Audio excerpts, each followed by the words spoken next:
அம்மா இங்கிட்டு வாங்க, எங்கிட்ட வாங்க, இங்கிட்டு வந்துருங்க.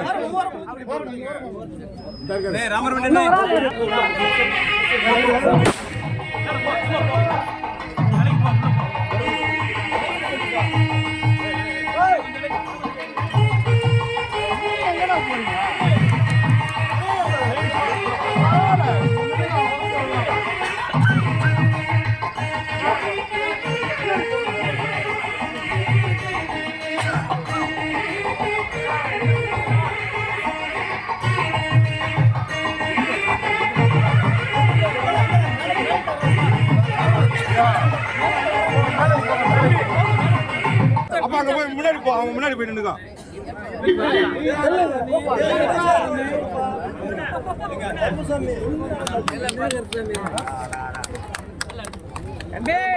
என்ன சொல்லிருக்கா அம்மா அம்மா தனகரா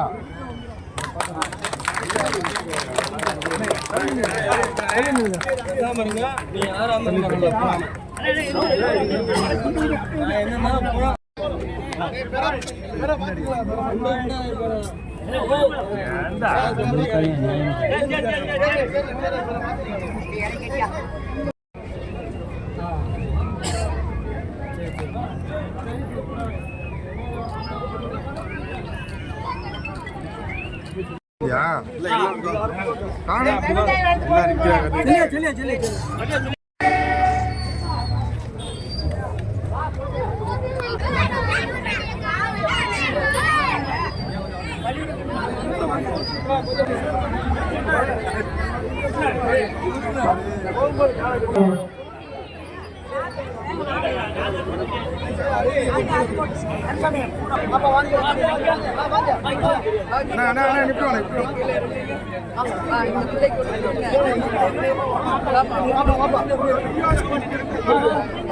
யாரும் பாண்டினா குழந்தைகளை கொஞ்சம் அப்படி திருப்புங்க.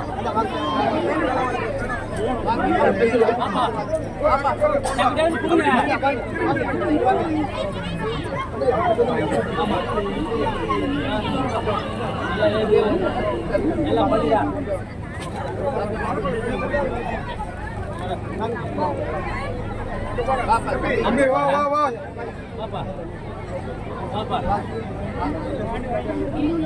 எல்லாருக்கும் குடியரசு தின வாழ்த்துக்கள். நல்லா படிக்கணும், நல்லா வரணும், எல்லாரும் வாழ்த்துக்கள் வாழ்த்துக்கள்.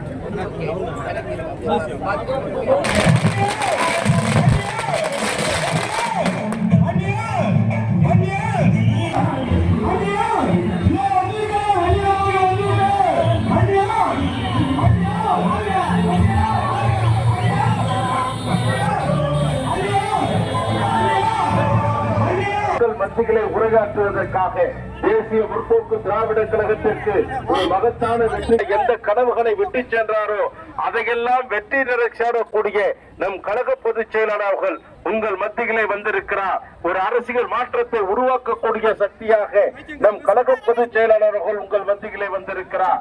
தியாகம் தான் நம் நாட்டுக்கு சுதந்திரம் கிடைச்சிருக்கு. அந்த வகையில் இது 77வது குடியரசு தினம். அருப்புக்கோட்டைக்கு இன்னைக்கு நான் வந்திருக்கேன். ஒரு ஜனவரி 3ஆம் தேதி வரைக்கும் தென் மண்டலங்களில எல்லா ஊருக்கும் நேரடியாக செல்கிறோம். அந்த வகையில் அருப்புக்கோட்டையில இன்னைக்கு உங்களோடு நான் வந்து குடியரசு தினத்தை கொண்டாடுறேன். உள்ளம் தேடி இல்லம் நாடி மற்றும் மக்களை தேடி மக்கள் தலைவர் அப்படின்ற கேப்டனுடைய ரத யாத்திரை பயணம் தமிழ்நாடு முழுக்க முடிச்சு இன்னைக்கு விருதுநகர் மாவட்டம் சாத்தூருக்கு இன்றைக்கு ஈவினிங் வர சாயங்காலம்.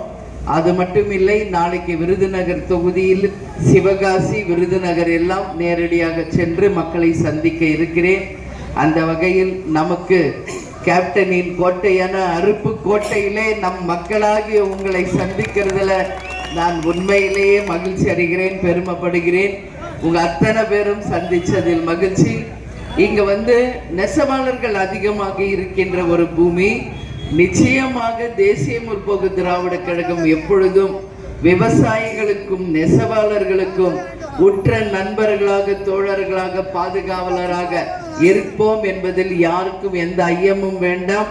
ஏன்னா விவசாயமும் நெசவும் நல்லா இருந்தாதான் நம்ம நாடும் நல்லா இருக்கும், நம்ம மக்களும் நல்லா இருப்பாங்க என்பதை கேப்டன் எப்பொழுதுமே சொல்லிக்கிட்டே தான் இருந்திருக்காரு. எப்பொழுதுமே தேமுதிக நம் நெசவாளர்களுக்கும் விவசாயிகளுக்கும் துணை நிற்போம் என்பதை இந்த நேரத்தில் சொல்றேன். முன்னொரு காலத்துல நெசவாளர்களுக்கு பிரச்சனை வந்த போது ஒரு கட்சி பிரியாணியும் ஒரு கட்சி கஞ்சியும் ஊத்துனாங்க.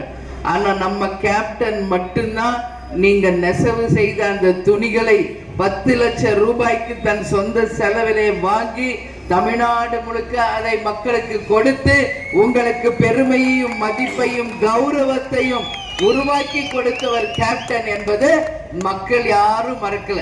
அதனால கேப்டன் எங்குமே போல, நம்ம கூட தான் இருக்கார், நமக்குள்ளதான் இருக்கார்.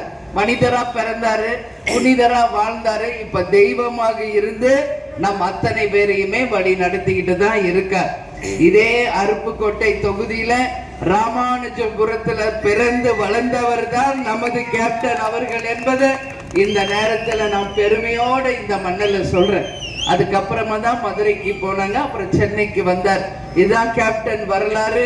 அவர் பிறந்த மண்ணில் உங்களை பார்க்கறதுல உண்மையில் மகிழ்ச்சி. அதுவும் இன்னைக்கு மிக மிக முக்கியமான நாள், குடியரசு தினம். அந்த நாள்ல கேப்டன் பிறந்த இந்த மண்ணில ராமானுஜபுரம் இங்க பக்கத்துல தான் இருக்கு. அது மட்டும் இல்ல, விஜய பிரபாகர் அவர்கள் எம்பி தொகுதியாக இந்த தொகுதியில போட்டி போட்டாரு. ஆக்சுவலா அவர் வெற்றி பெற்றுட்டார். உங்க அத்தனை பேர் வாக்குகளும் விஜய பிரபாகருக்கு முரசுக்கு தான் நீங்க செலுத்தினீங்க. இது எல்லாருக்குமே தெரியும், இதுதான் உண்மை. ஆனா அந்த உண்மை மறைக்கப்பட்டு அவர் வெற்றி பெற்றது செல்லாது என்று அறிவிச்சிருக்காங்க. கடவுள் என்று ஒன்று இருந்தால் நிச்சயம் தர்மம் ஜெயிக்கும் என்பதில் எந்த மாற்று கருத்தும் கிடையாது. உறுதியாக விஜய பிரபாகர் எப்பொழுதும் விருதுநகர் மாவட்ட மக்களுக்கு துணை நிற்பார். அது எம்பியா இப்ப இல்லைன்னு நினைக்காதீங்க, அவர் எப்பவுமே உங்க வீட்டு பிள்ளை. அவரு என்னைக்குமே மக்களோட மக்களாக இருந்து இந்த விருதுநகர் தொகுதிக்கு எல்லாத்தையும் நல்லது செய்வார் என்பதை இந்த நேரத்துல சொல்றேன். இன்னைக்கு விஜய பிரபாகரும் விருதுநகர் என்றவனே நானும் வருகிறேன் என்று சொல்லி சாத்தூருக்கு வர்றாரு. இந்நாள் எப்பவுமே உங்களுக்கு துணை நின்று இந்த தொகுதியை முன்னேற்றுவார் என்பதை இந்த நேரத்தில் நான் சொல்றேன். அதனால நல்லவர்கள் லட்சியம் வெல்வது நிச்சயம் என்பதை மட்டும் சொல்கிறேன். நிச்சயம் தர்மம் வெல்லும், நியாயம் கிடைக்கும் என்று சொல்லி 2026 சட்டமன்ற தேர்தல் தமிழ்நாட்டுக்கும் மக்களுக்கும் நல்லது செய்யும்.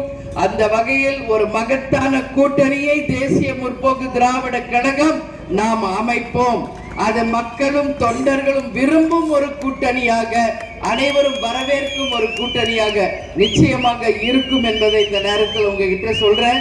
அதனால இன்னும் ஏப்ரல் மாசம் வந்தவொடனே தேர்தல் வரும், அனைவரும் தயாரா இருங்க. ஒரு நல்ல ஆட்சியை கொண்டு வர வேண்டியது நம் கடமை. எனவே 2026 நிச்சயம் மக்களுக்கு நல்லது நடக்கும் ஒரு ஆண்டாக இருக்கும் என்பதை சொல்லி, நல்லபடியாக நீங்கள் எல்லோரும் இருக்கணும், அதற்கு நாங்கள் எப்பொழுதும் உங்களுக்கு துணை நிற்போம் என்று சொல்லி இந்த அருப்புக்கோட்டைக்கு என்னை வரவேற்ற நம்மளுடைய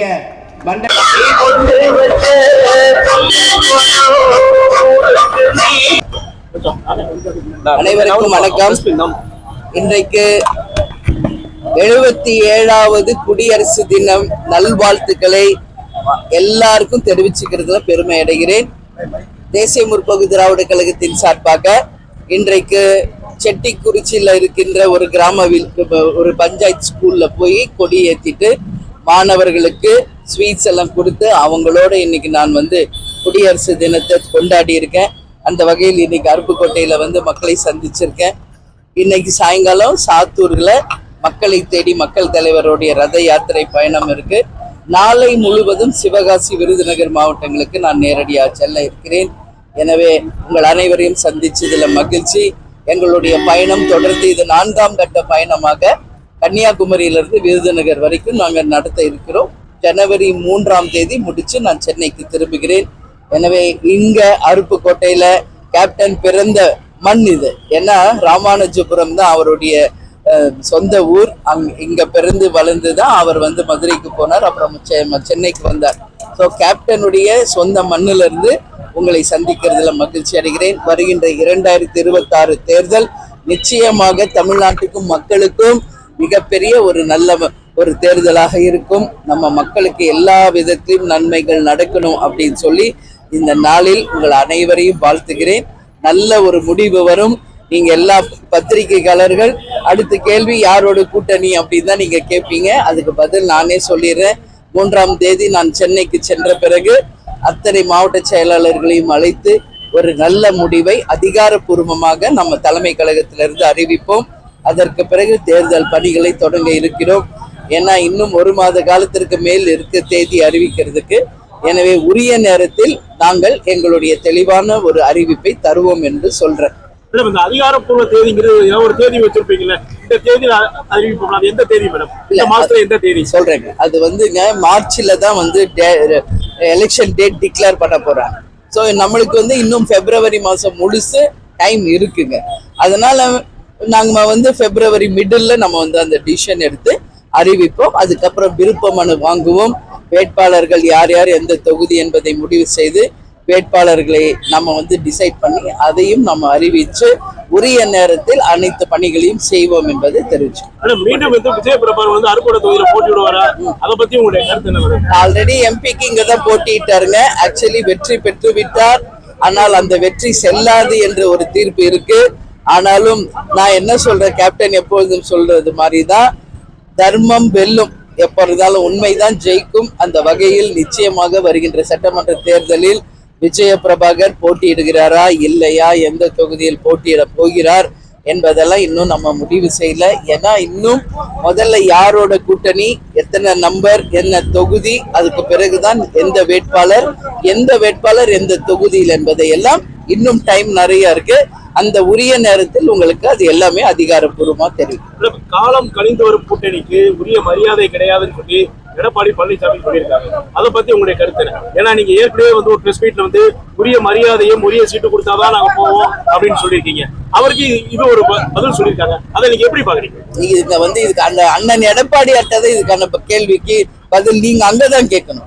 அவர் சொன்ன கருத்துக்கு நான் பதில் சொல்ல முடியாது. நீங்க தான் வந்து இன்னும் கூட்டணி அறிவிக்கல, இன்னும் எங்களுக்கு நேரம் இருக்கு, கூட்டணி வரும்னு சொல்லியிருக்கீங்க. அதுக்கு தான் அவர் சொல்லியிருக்காரு காலம் கடந்து வரும் அப்படின்னு சொல்லி ஒரு வார்த்தையை சொல்லியிருக்காரு. அதனாலதான் இந்த கேள்விக்கு அதை பத்தி இல்ல, அதை பத்தி எனக்கு எந்த கருத்துமே கிடையாது.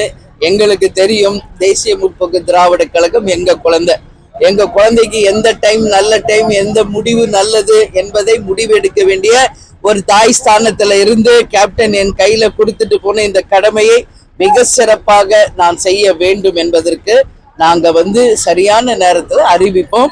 அது மற்றவர்களுக்கு எப்படி தெரியுதோ தெரியல. எங்களை பொறுத்த வரைக்கும் நாங்கள் சரியான பாதையில் சென்று கொண்டிருக்கிறோம். கூட்டணின்னு போனா வந்து டபுள் டிஜிட் கூட்டணி தொகுதி கேட்பீங்களா? எப்படி மேடம் உரிய மரியாதை உரிய தொகுதி அப்படிங்கிறப்ப எப்படி எதிர்பார்க்குறீங்க? இல்ல வேற ஏதோ ராஜ்யசபா எம்பி இந்த மாதிரி ஏதோ எதிர்பார்ப்பு இருக்கா மேடம்? அதை பத்தி உங்களுக்கு என்ன? போன எலெக்ஷன்லேயே வந்து எடப்பாடி அவர் வந்து எங்களுக்கு சொன்னாங்க, எப்படி சொன்னாங்க, கொடுக்கல அப்படின்னு சொல்லி ஒரு கருத்தை பதிவு பண்ணிட்டே வந்தீங்க. இப்ப இந்த தொகுதி இந்த தேர்தலை பொறுத்தவரைக்கும் எப்படி நீங்க பாக்குறீங்க? என்ன செய்ய போறீங்க? ஒரு கட்சி என்பது ஆட்சியில் அமர்வதற்கு தான் ஒரு கட்சியை ஆரம்பிக்கிறாங்க. யாரா இருந்தாலும் பார்ட்டி எந்த கட்சியா இருந்தாலும் அவங்க நாங்க இத்தனை சீட்ல நிப்போம், இதெல்லாம் செய்யறோம்னு எல்லாருடைய கருத்து கணிப்பு இருக்கு. அவங்கவுங்களுக்கு ஒரு எக்ஸ்பெக்டேஷன் இருக்கு. அந்த வகையில் எங்களுடைய கடமை, எங்களுடைய கூட்டணி தர்மத்துக்கு நாங்க நிச்சயமாக தேமுதிகவுக்கு உரிய இடங்கள் நிச்சயம் கிடைக்கும். அந்த வகையில் நாங்க கூட்டணி அமைப்பவர்களோடு கூட்டணி தர்மத்தோடு செயல்பட்டு அத்தனை தொகுதிகளையும் வென்று எடுப்போம் என்பதை மட்டும் இந்த நேரத்துல பதிய வைக்கிறோம். இதுவரைக்கும் கூட்டணிக்கு உங்களை யாரும் கூப்பிட்டு இருக்காங்கன்னா எப்படி மேடம்? அதை பத்தி தமிழ்நாட்டுல மட்டும் மத்தியில இருக்கிற அனைத்து கட்சிகளும் தேமுதிகவுக்கு தோழமை கட்சிகள் தான். கேப்டன் குரு பூஜைக்கே நீங்க பார்த்திருப்பீங்க, அத்தனை பேர் வந்தாங்க. அனைவருமே தோழமை கட்சிகள். எல்லோரோடும் நாங்க நட்போடு தான் இருக்கோம். எல்லாருடைய எதிர்பார்ப்பும் அழைப்பும் இருக்கத்தான் செய்யுது, இல்லைன்னு நம்ம மறுக்க முடியாது. ஏன்னா எல்லாருமே தோழமை கட்சி. ஆனா கூட்டணி என்பது யாருடன் எப்போ என்பது நாங்கள் உரிய நேரத்தில் அறிவிப்போம். நன்றி, வணக்கம்.